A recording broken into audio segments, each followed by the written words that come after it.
And good evening, and welcome into my humble little podcast. I am David Schuster, and in just a moment, I'll be joined by one of the most knowledgeable football people that I've ever come across. Every time I ever did a football show on The Score, I would always have Greg Gabriel on, and then Greg and I used to team up doing some podcasts.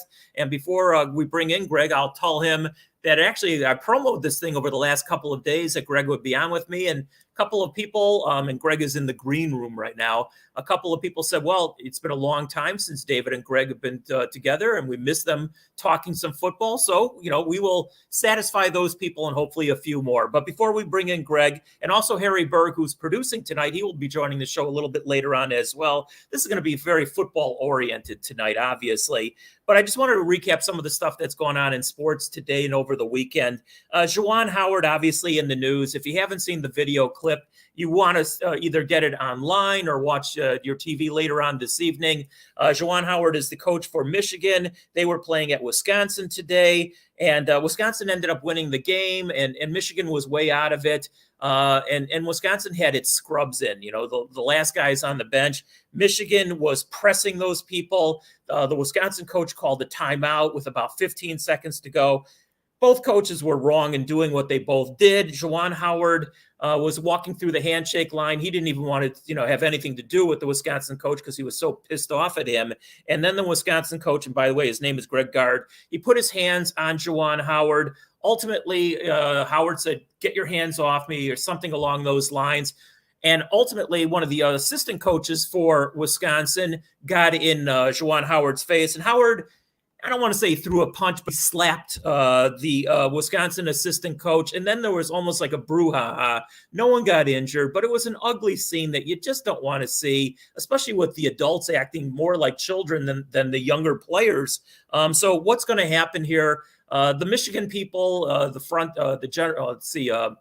the athletic director and the president of the university have already come out and said that some kind of disciplinary action will be thrown at Juwan Howard. I'm going to anticipate that he is suspended from the rest of the regular season going into the Big Ten tournament in next month. That's just a guess on my part.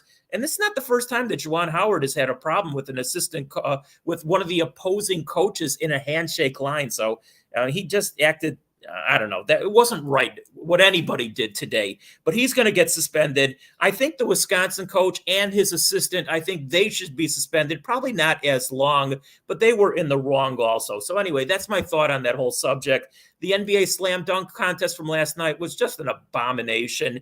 And it's so funny because I was watching the first half of the All-Star game tonight, and it's like every dunk in the game so far was 100 times better than the slam dunk contest last night. So I mean, once upon a time, the slam dunk contest, whether it was Zach LaVine or Michael Jordan or Muggsy Bogues, it was pretty fun to watch.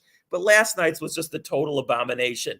The Major League Baseball players and the association, the players union, and the owners, they'll be meeting this upcoming week around the clock. And I anticipate that these dumbbells will finally figure it out and have some kind of agreement by the end of the week. That's just a guess on my part. And then finally, watching the Blackhawks game today, they're in the middle of a 6-game homestand and they've lost all 3 games. They're a complete mess also.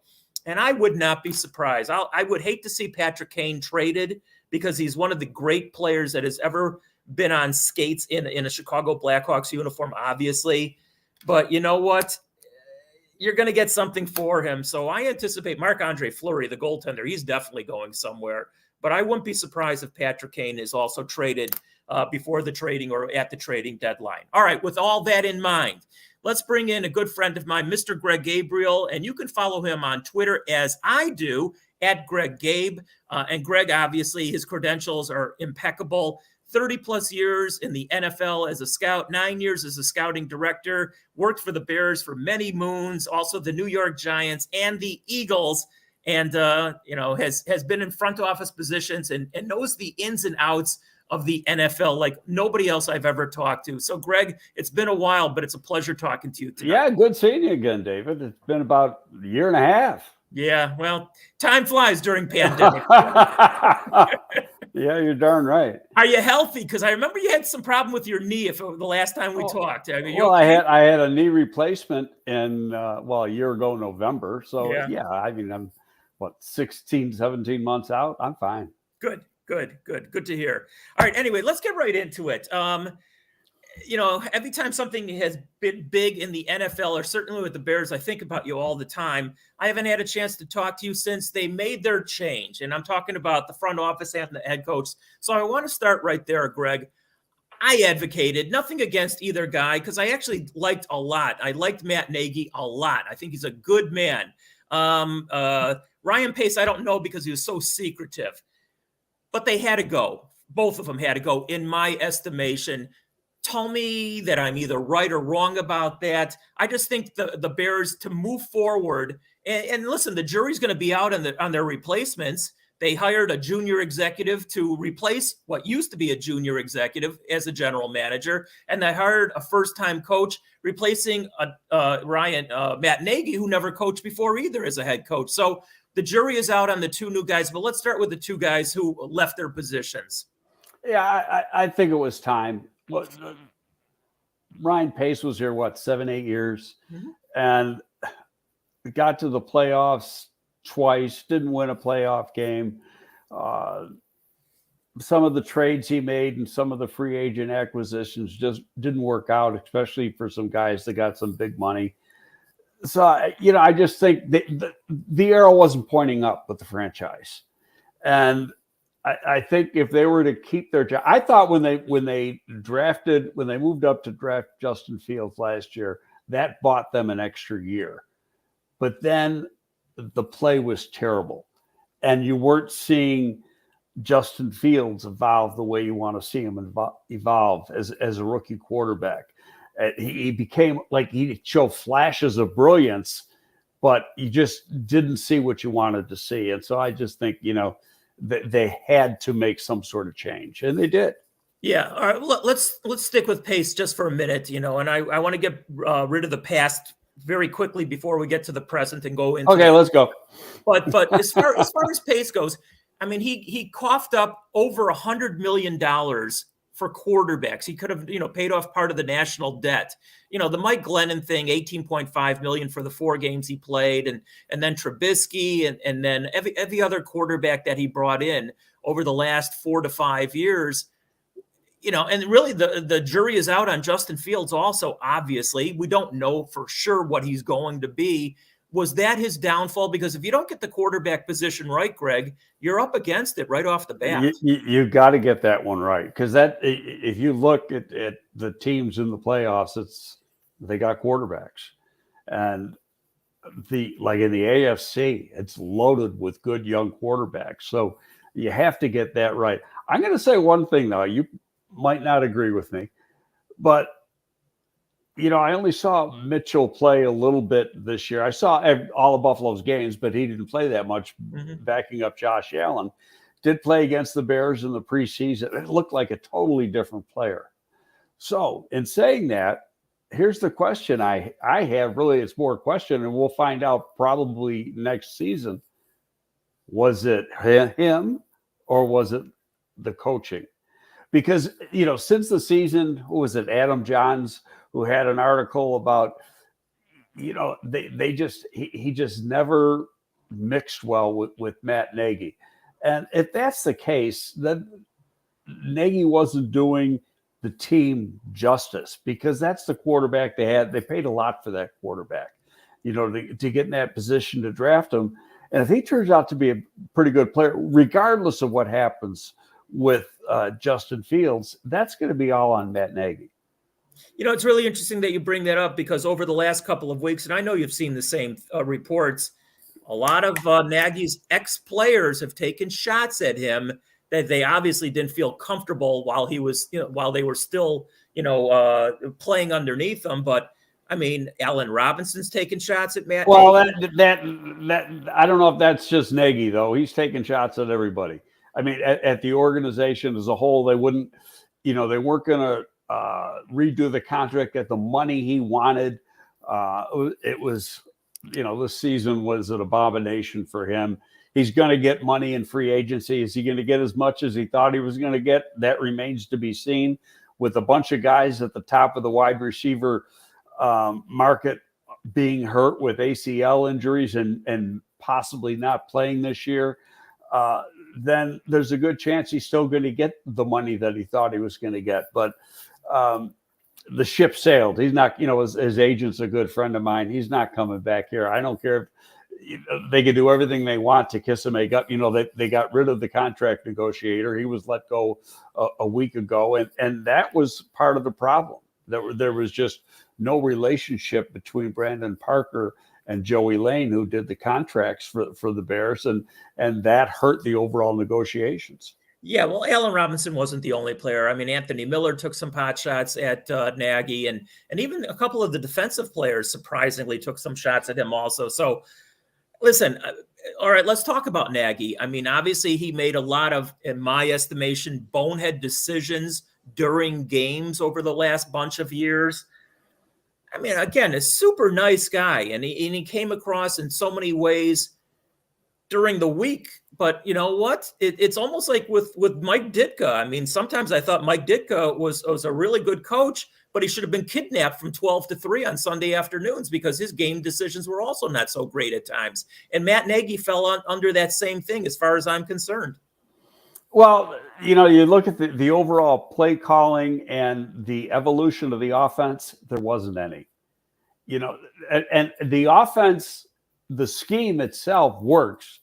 Because you've seen it work in Kansas City. It worked in Philadelphia with Peterson coaching them in Philadelphia with pretty much the same scheme. So, but it wasn't working here. So it could be a combination of the play calling, not playing to the strengths of the players that you have on the team, being stubborn, whatever. And you know what? He's gone. I don't like to kick a dead horse. It's gone. It's on to the next guy. Let's think about the future and see what happens with that. All right, fair enough. Like I said, I just wanted to touch a little bit on the past. Let's talk about the present going into the future. It is sort of ironic, Greg, that they replaced a Ryan and a Matt with a Ryan and a Matt. I mean, that's pretty funny. You can't write that up any better if you want to have, comedy writers. But all right, Ryan Poles is now the new general manager. Matt Eberflus is now the new coach. Give me some reason to be positive about them. Well, I've got connections all over the league, and let's back up a little bit because you made the statement that they replaced him with a first-time head coach and a first-time general manager. That's par for the course in the National Football League. Very few guys get a second chance at being a general manager. John Dorsey did recently, and he got fired right away. It just doesn't work out that way for whatever reason. I don't think it's necessarily fair, but that's the way it is in the National Football League. And really with coaches, again, there's not a lot. I thought that Todd Bowles was more than deserving. In fact, he was the guy that I was hoping the Bears would hire because I've worked with Todd. So I've known him for about 20 years. I know what kind of coach he is.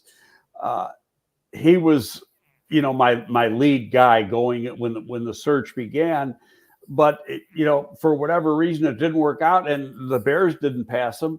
9 teams passed him, so there were 9 head coaching jobs, and he didn't get it. And only one of those guys, Peterson, who got the job in Jacksonville, I think was the head coach before.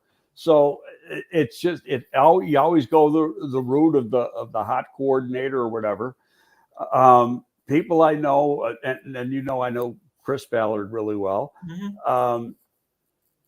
When I saw that Eberflus' name was on the list of candidates, I called Chris and I said, is he ready? And I had conversations about Coach Flus with Chris going back.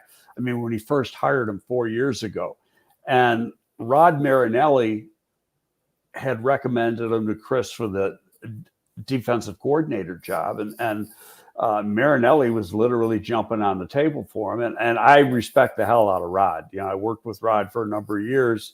He's a great coach, and he understands coaches, and so if he's going to jump on the table for somebody, you got to listen.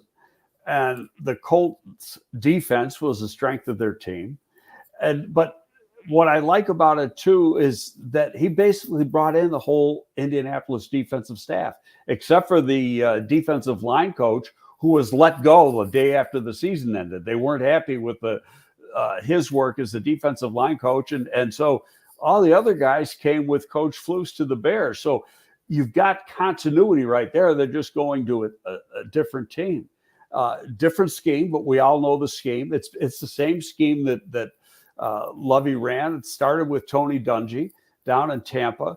I know that scheme like the back of my hand. There's a lot of players that are currently on this roster that can play within that scheme. It's not like when we hired Lovey in 2004 and we had Philip Daniels, Ted Washington, and Keith Traylor on the defensive line, and we had to get rid of all of them because none of them could play in that scheme. And we went out and drafted Tommy Harris that first year. And we're already, Alex Brown was the only carryover. We had to make a trade for a Gunlier. We went out and got some players, but we had to find players to do it. I think they've already got a lot of those players here right now. Yeah.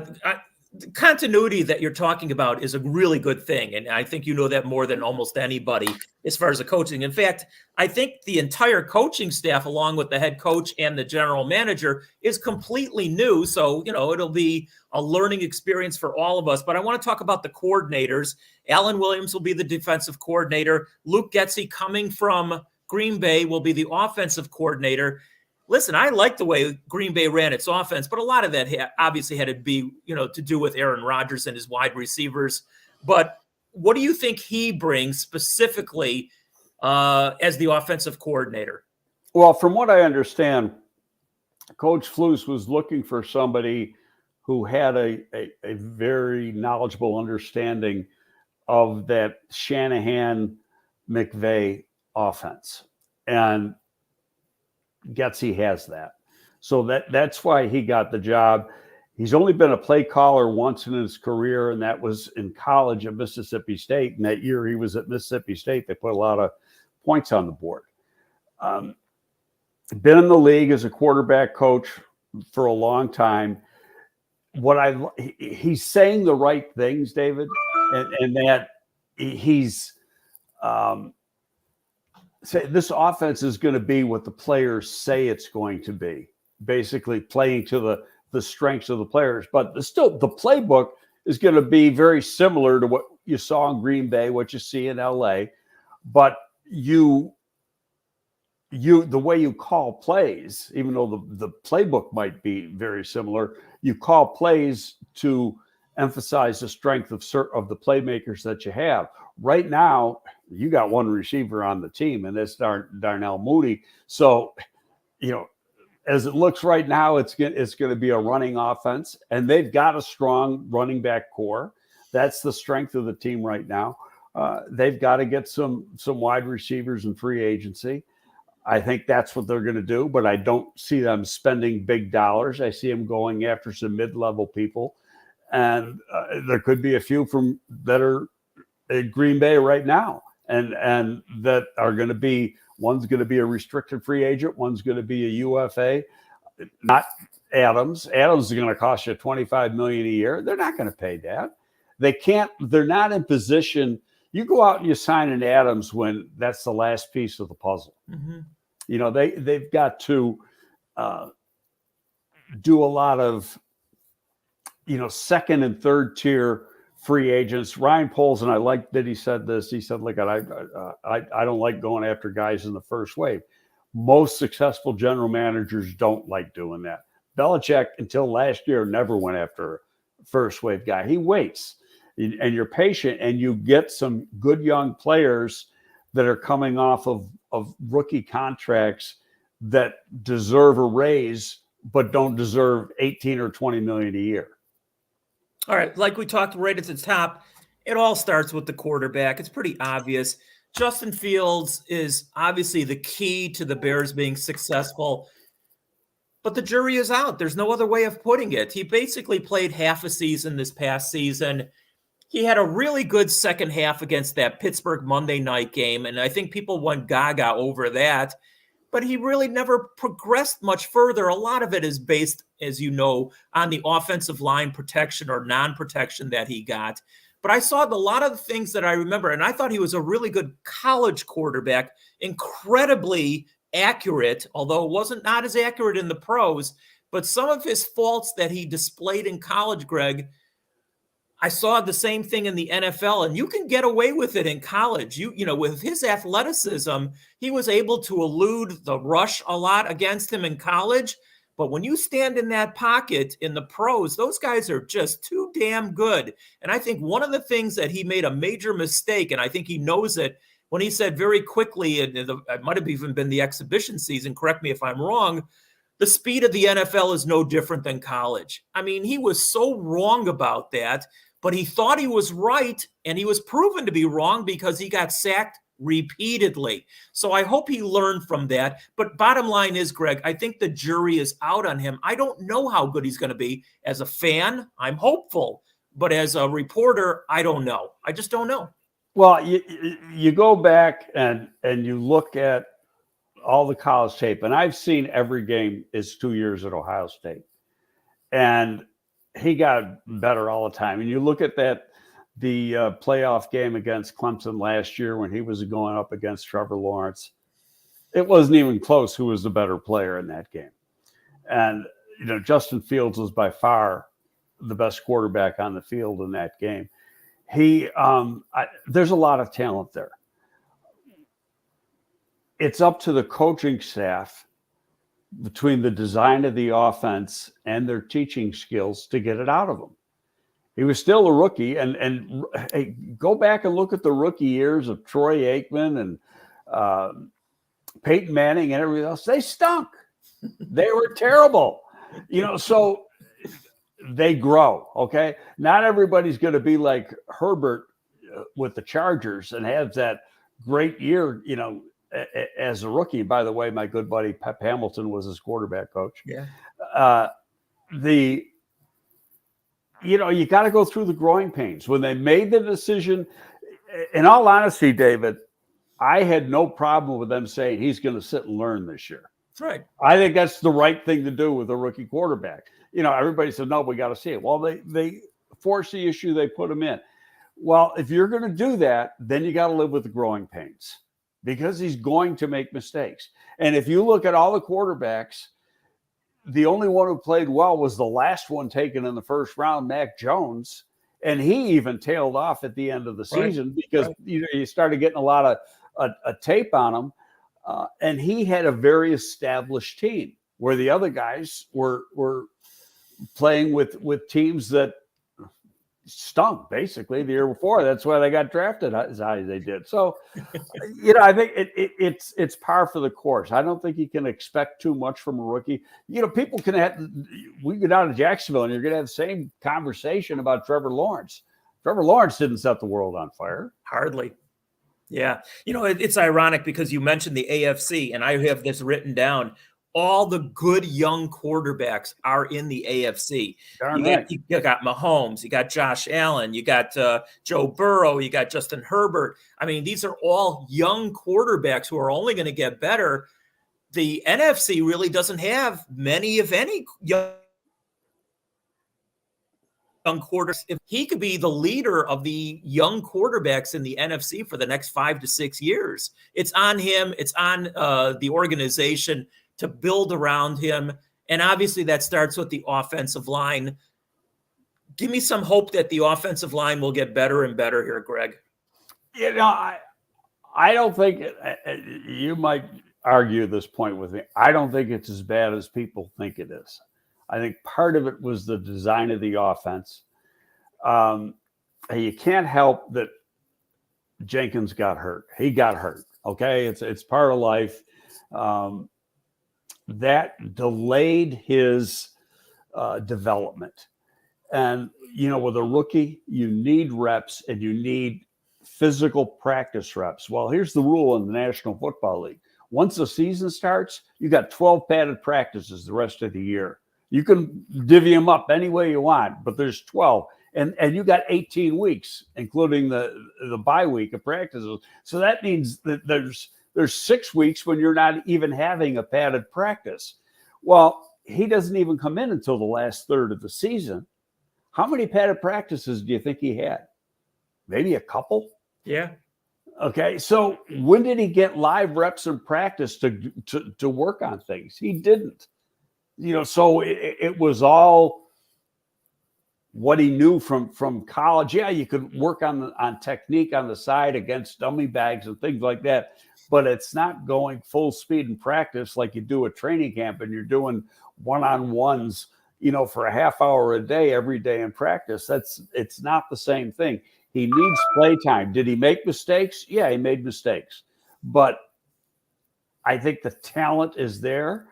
And I know people say, no, he can't play left tackle. Yes, he can. And I'll tell you one of the reasons why. The kid from Northwestern, who was, I think, the first or second offensive tackle who was drafted. At Northwestern, he played a total of 12 games at left tackle. He was a right tackle and then got moved to the left side. Tevin Jenkins played 8 games at Oklahoma State. He was starting on the left side. The right tackle got hurt. The backup who was going to come in didn't feel comfortable playing on the right side, felt better on the left side. So Tevin said, hey, I'll play the right then because I can play the right. And he did it really for the team, but he would have been a 2-year starter at left tackle for Oklahoma State had it not been for that one injury to another player. He did what was right for the team to help the team out. But you go back and you look at his tape when he played left tackle in 2020, it's not that bad. He's got the athleticism to do it. He needs reps. He's got the athleticism, and he has something that I think is so important in an offensive lineman. He's got a mean streak to him, and I like that in an offensive lineman. And you're right. I mean, the potential is there with him and with Barham also. I mean, they're 2 young offensive linemen. I mean, those are the guys that are going to be the main protectors going forward for this young quarterback. So hopefully they all grow together. Before we bring in Harry Berg, who's producing and also is a football savant in his own right, I just want to ask you 2 more things before we bring in Harry. And I know I'm singing to the choir on this one. Devin Hester, he's going to be in the Hall of Fame. It should have been this year. Nothing against all the guys that got in because they're Hall of Famers also, and deservedly so. But Devin should have gotten in. And I know I'm speaking to the choir because you were involved in having him become a Chicago Bear. So I'm just wondering what your thoughts were, the fact that he didn't make it in his first time around. Disappointed, yes, but not surprised. And I'll tell you what, I know some voters, and there's some guys that really don't think that a special teams guy belongs in the Hall yet. And so it's going to take, it might be next year because he was a finalist this year, but it also might be another 2 or 3 years before he gets in. We saw him all the time. We saw the special in him. He did change the game, the best ever at his position.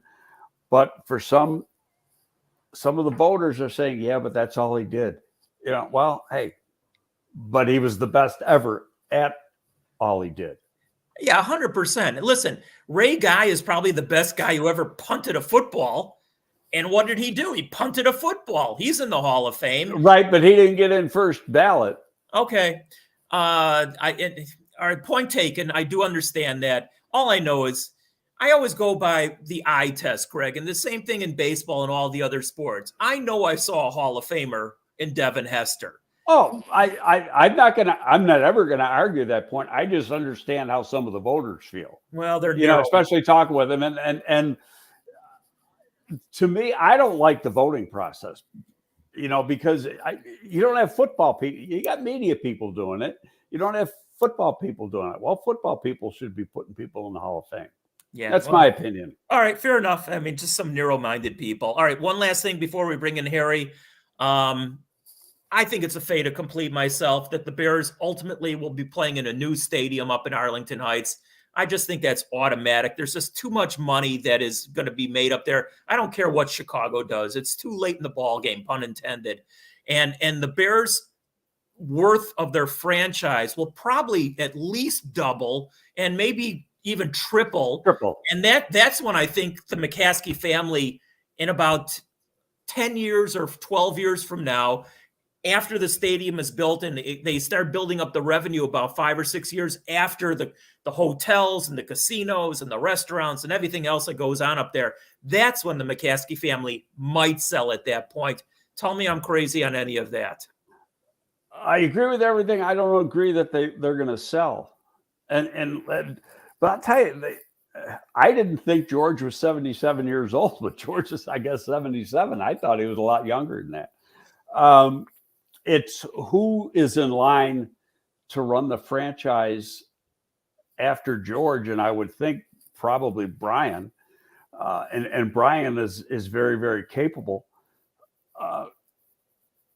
That there is a faction, or it used to be, I don't know if they still is, that wanted to cash out, but the value of that thing just keeps going up and up and up. I mean, when I was working there, it wasn't worth $1 billion. Now it's worth well over $3 billion. And once they get that stadium built and everything else out there, they're going to be worth $9 billion, $10 billion.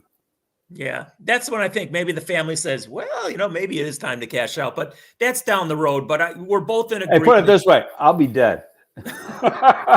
No, you won't. You'll be around. I know that. But it's a fate. I'm going to be well into my 80s then. So. It's a fait accompli that it's going to happen up in Arlington Heights. No question. Yeah, the table's been set for that. No, and it's a choice piece of property. Yeah, they've got to do some infrastructure work, but so what? I mean, that's part of the plan. But 326 acres, that's huge.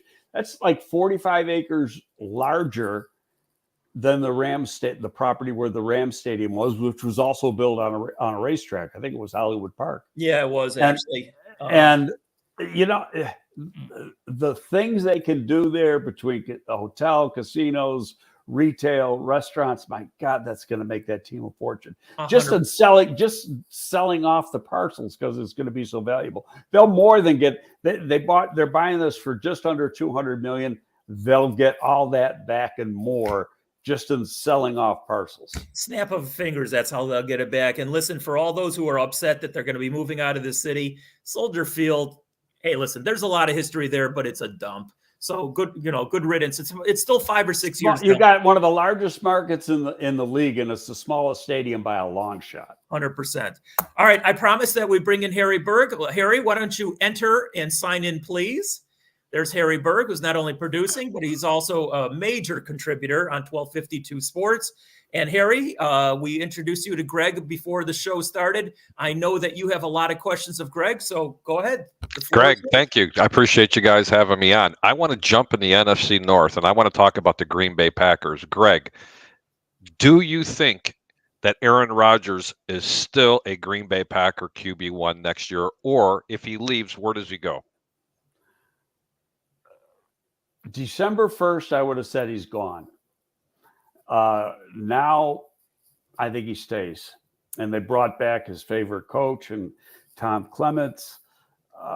I think they, the way they finished, I just think that, why would he want to? He's in a successful situation. They're easily the best team in the NFC North right now.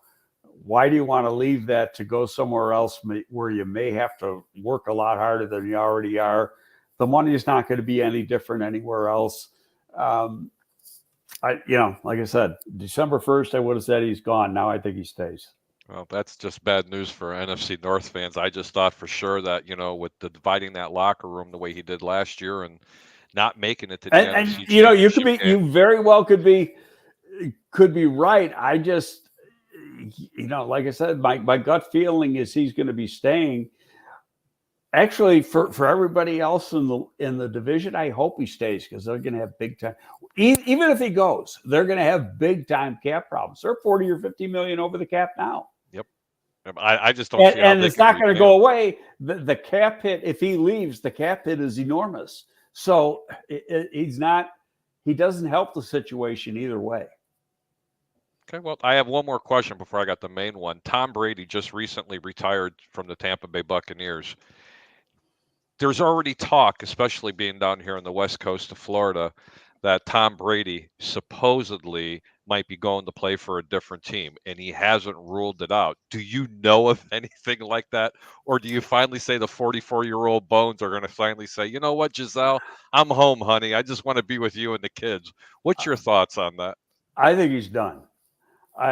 David might disagree. No, I agree. I think he's gonna, play this thing out for the publicity that he gets out of it. He's probably enjoying the hell out of that.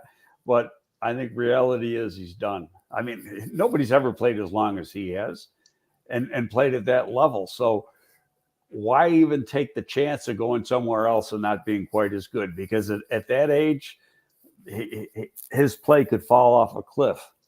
Yeah, I mean, I agree with what you're saying, Greg. I mean, honestly, I answer that with, what's the point? I mean, he's done everything. What is the point? The only thing that could happen to him now is that he potentially can, get hurt, of course, but he can also, I mean, his legacy is written in stone, but you can also hurt that legacy, or at least tarnish it a little bit. You could end up like Joe Namath out in LA, where he was just terrible. And even Joe Montana, he was still really good when he went to Kansas City, but he wasn't Joe Montana anymore. So right. What's the point? There's one thing nobody ever talks about, but when you're just looking at the money thing, he goes from New England. Massachusetts is a high tax state, and he goes down to Florida, which has no state taxes, and their taxes as a whole as compared to Thank places God like for where that. we live. Yes. As compared to where we live, David, it's impossible. So people got him going to the San Francisco 49ers. Well, hell, he's going to be giving everything back to the state of California. From what I understand, the California will take 50%. I mean, I'm just saying, that's what I heard.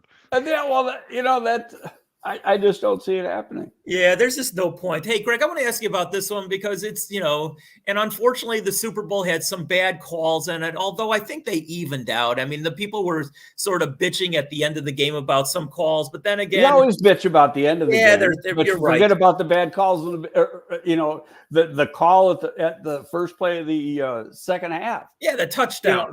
Right. I mean, they don't score if that thing is played. In fact, they probably end up punting because they get a 10-yard offensive pass interference penalty. Yeah, I mean, so what is the solution, if there's even any solution to whatever problem you want to talk about? I mean, I think they're trying everything they can to get these guys as good as they are. I mean, the one thing that they haven't done is hire officials full time. Should that happen, Greg, or what is the solution to some of the things that plagues the NFL when it comes to officiating? I don't think I agree that you hire them full time, because what the hell are they going to do all year? Yeah, I don't know. And maybe learn how to do their job correctly. The speed of the game, get down there on the field and try to officiate. It's not easy. It's not easy. Okay. And what makes it worse is replay. And you see the replay and you say, oh, they missed that call. But when you're on the field and you see things that fast, it's not as easy as seeing replay after replay after replay go, see, he missed that call.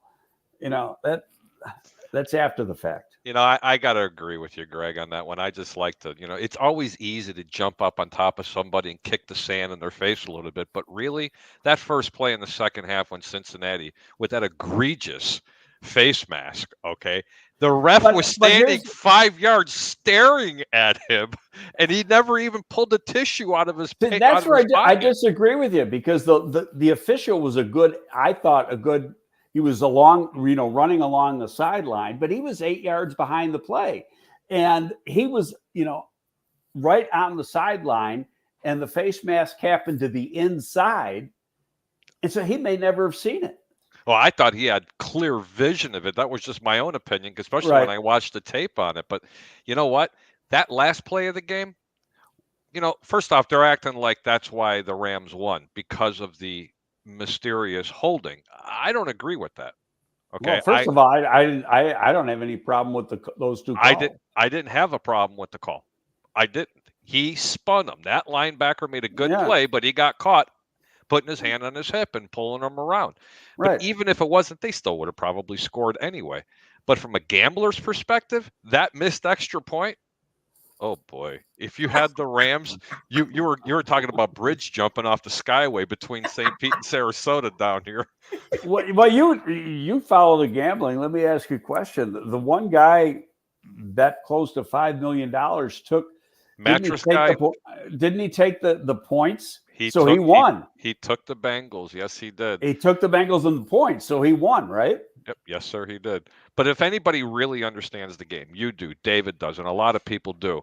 There are things that, we used to say, well, the gambling gods bestowed upon us a line that we just can't forget. Usually when that happens, it's a trap game. There was a reason why the Rams were only a 4-point favorite in this game. Cincinnati arguably had one of the worst offensive lines in football. And the Rams have arguably one of the better defensive lines, and it likes to apply pressure with their front seven.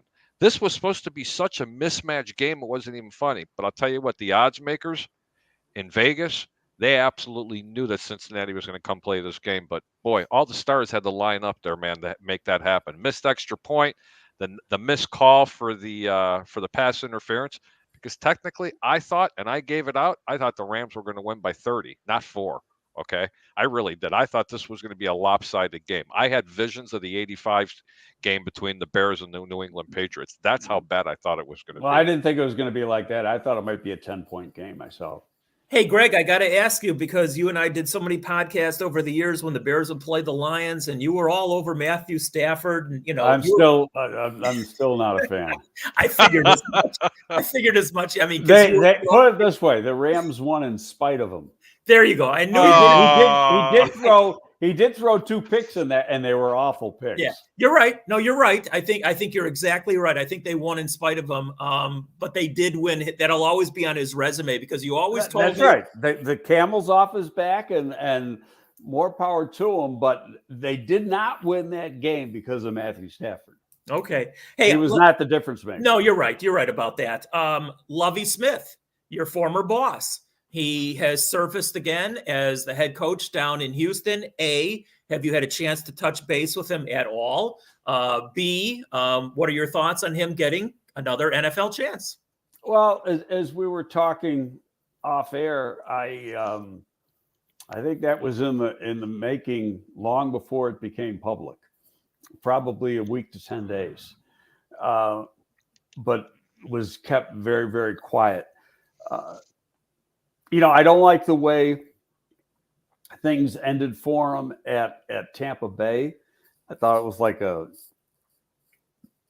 mutiny from some of the people that he brought in there, or a coup, however you want to call it. He didn't do a great job at Illinois, but I'm going to be honest with you. I think it's real tough to win in Illinois, period. As far as recruiting next to a lot of the other schools in the Big Ten, I just think they're always going to be in that lower half of the Big Ten. But I'm happy to see this happen. He's put together a pretty good staff. They still got, until they get that Deshaun Watson thing cleared up, who knows what the hell's going to happen with that team, because, that's just holding up a lot of money. And they can't do anything with the position until they get this thing clarified. And you know what? That could go on another year. Any chance that Houston's knocking on your door? I'm dying to know. No. They can't coerce you to come out of retirement, Greg? No, they. I sent Lovey a text. I got a nice text back, but no, I don't want to do that 80-hour week anymore. I'm too old. Hey, let's go back to the Bears just for a second, Greg. And I think you correctly stated that they're not going to spend big on any one player. I think they will divvy up whatever money they intend on spending. Certainly, it's got to be at least one, if not 2 wide receivers. I think they'll end up signing 2 veteran wide receivers. Okay, so that's their. What else in free agency? And they'll fill in the cracks, obviously, with the draft. They don't have a first-round pick, which is unfortunate, but Justin Fields was basically their first-round pick last year. Right. So what are they looking to add? Well, I think one of the keys is, do they attempt to re-sign James Daniels? And that's, You got people for and against. Personally, I'd move him back to center. That's what he was drafted to be. Yep. And I think that you move him back to center and he upgrades that position on the team. And it's not that hard to find a right guard. Obviously, how much money he's trying to get in free agency. Now, Bigsy brought up a thing that talking to some agents down at the Senior Bowl that they think he might be worth $9 million a year. Guy's he's already played 4 years in the league. He's only 24 years old. He's still a young puppy. And, he's only going to get better. That's a really key decision that they have to make of either attempting to re-sign him or just totally replacing him. And if that's the case, then they're going to end up bringing probably 2 offensive linemen in too, or you get one in the draft and one in free agency. But in free agency for linemen, you pay. Without question. Yeah, you were talking about Justin Fields, and with all the years that you had with scouting, I have my own opinion, but I'd like to hear yours. What makes Justin Fields a first round draft pick, and what do you think his downfall is? Because everybody knows what he's really good at doing, which is being mobile and throwing the ball with a good precision pass. But what do you like about him? What don't you like about him?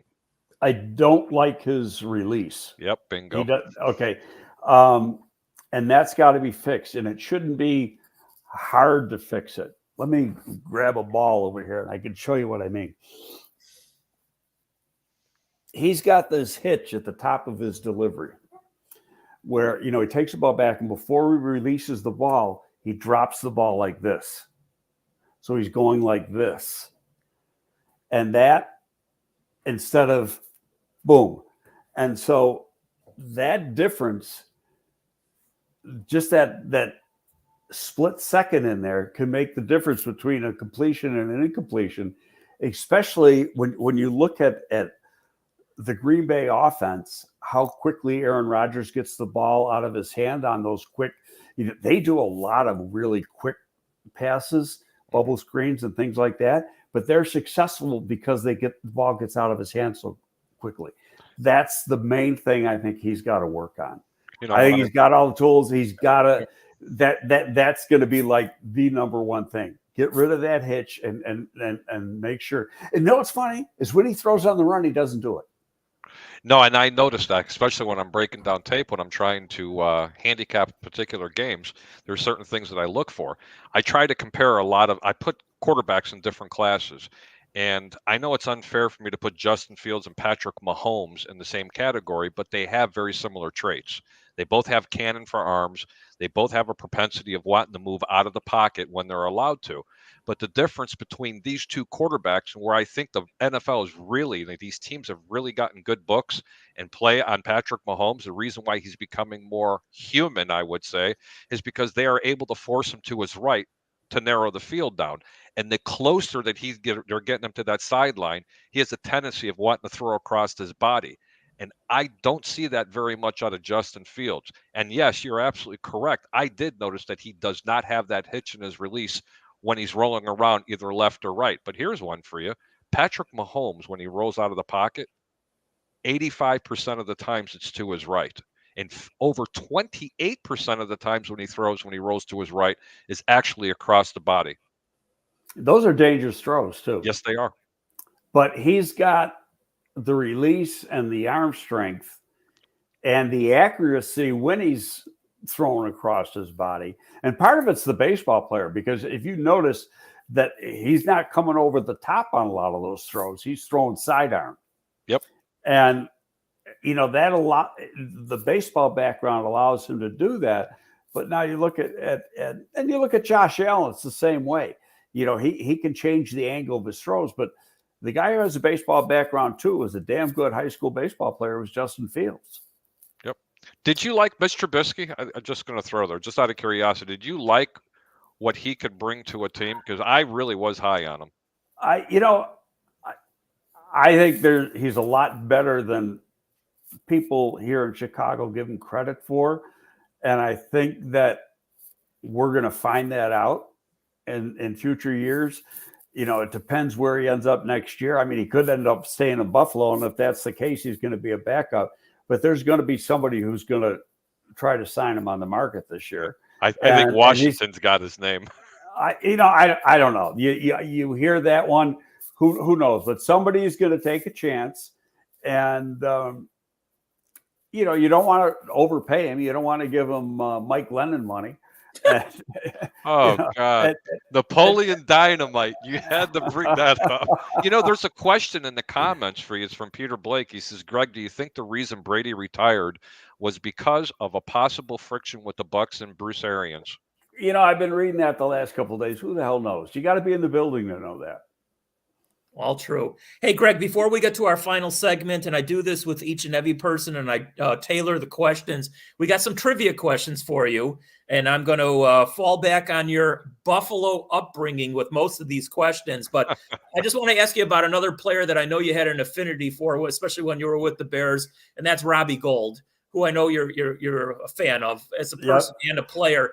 And I can only imagine as he was kicking a game-winning field goal like he did in one of the playoff games, and also rubbing it in to some of the players on the other team, that you had a snicker at some of his antics during those games. But it's pure Robbie. Right. I mean, he was like that as a rookie. Right. A lot of times rookies come in and they're quiet. They don't say a word. It's like he was with us a week and he was already flapping his jaws. But that's he's very, very competitive. And that's what I like about him. And you know what? Things don't bother him.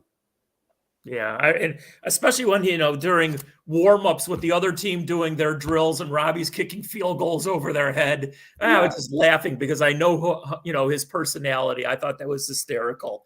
All right. Time for our trivia questions. And Harry, you can jump in. But again, these are tailor-made because Greg is obviously from the Buffalo area. Yeah, Google's my friend. I love this segment. What's that? I said Google is my friend. I love this segment. or Siri or Alexa or whoever. All right, so I'm going to go back to a lot of these are from your childhood growing up, Greg. All right, so here's the first one. The Buffalo Bills won the AFL championship in 64 and 65. They beat the same team both years. Who do they beat? Chargers. Absolutely correct.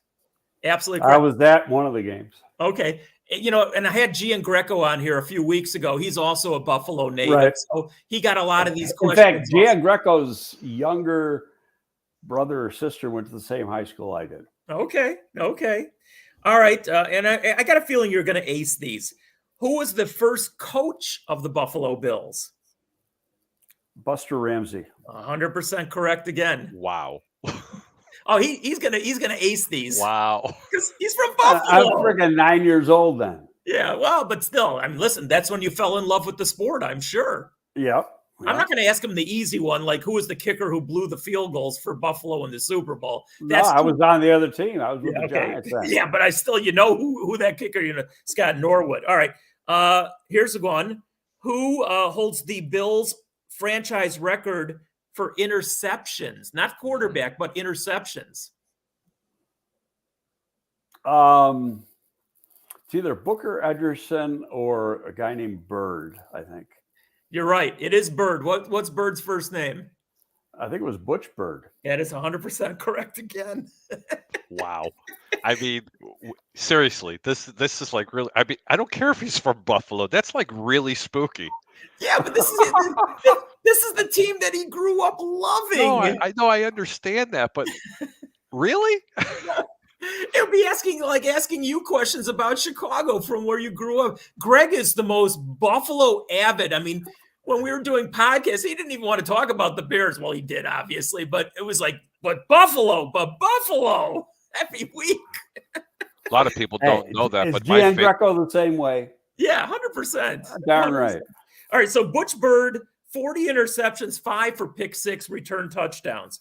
All right, this one might be a little bit tougher, Greg. So this is going to the well on this one. Who was the first Buffalo Bill to rush for 100 yards in a game? First ever. Ray Carlton. No. Whoa. He gets 2 or 3 guesses. Come on. Yeah. I don't remember the running backs back in 60 and 61, but Ray Carlton was there. And then Cookie Gilchrist came in. Well, he's the first 1,000-yard rusher, of course. Well, I was at the game when he set the record, 243 yards against the Jets and 5 touchdowns. Wow. I will tell you that this running back was 1961. So what are you, about 8 years old then? No, I was 10. You're 10. Okay. Well, then you should know this one. No, I'm kidding. No, I don't remember that one. Let's see if you remember the name. Art Baker. Oh, yeah, I remember the name. Okay. But, he wasn't around too long. No, I don't think he was. I don't think too many guys from the original franchise of 1960 or 61 were around too long. No, all right. Well, but there was a receiver that ended up being a real good friend of mine. He got into scouting, and he was their star receiver back then. His name was Albert Dubenian. Just died like about a year ago. Okay. Oh, wow. So, I mean, do you remember some of the games when you were growing up, some of the games that you went to at Orchard Park? They weren't at Orchard Park. They weren't there yet? No, they were in that didn't open. I was in college when that opened up. That opened up in 1973. Okay, so what was it? War Memorial Stadium. Okay. And in fact, you've seen the movie The Natural, I'm sure. Yes. Okay, that was all done at War Memorial Stadium. Okay. Now, where the Bills play now, I mean, I went there when I was covering the Bears on the road. Maybe they've upgraded it since. I wasn't impressed with it when I went there that one time. Have they upgraded it over the last bunch of years? Well, it's been upgraded several times. The last time was about 7-8 years ago. Okay. And they spent more money on the upgrades. It cost $75 million to build that place. Wow. Originally, back in 1970, well, it was opened up in 73. And there was people bitching about the bond. They had a bond sale to cover the cost. And there's people bitching about, we're going to be paying for the $75 million. I mean, they dropped $75 million in a minute now. And people, don't worry about it. But they're going to be building a new stadium. And it's probably going to be right across the street, right across Abbott Road from where the current one is. But they're not going to put a dome on it. They're going to have an open air stadium. Okay. Greg, hey, you got a Buffalo question in here. You want me to read it? Yeah, go ahead. Read it. Peter Blake says, hey, Greg, what are your thoughts on Josh Allen? And what does he need to improve on in his game? Pretty damn good. Nothing. He's good. I'll tell you what now, he is, and part of it is Brian DeBall. And Brian DeBall was the other guy I had as a favorite for the Bears job coming in. But the job Brian DeBall did with Josh Allen, when you go back and you look at Josh Allen when he was at Wyoming, and he was like a 55%, 54.5% completion percentage guy. And you go back, 20 years or whatever, and nobody in college who had that low of a pass completion percentage ever gets better once they get to the NFL. And now in the last couple of years, there's been two who've been, and Lamar Jackson's the other one. And part of it is coaching, but I think his football character is rare. The work he puts into his game and what he does in the offseason to just improve. His mechanics are a lot better now than they were when he came out of Wyoming. And part of that is, he just didn't get the coaching at Wyoming that he's getting in the NFL. But his talent, I think, is rare. I mean, I think Mahomes is the flashier quarterback, but Allen, when we look down 2, 3, 4 years from now, he might be like an Aaron Rodgers. Hey, Greg, before I get to this last question, obviously the entire NFL playoffs were fantastic. That one weekend when all 4 games were decided literally on the last play. But talking about Allen and Mahomes, that game between Buffalo and Kansas City, I mean, I was like everybody else, was just totally.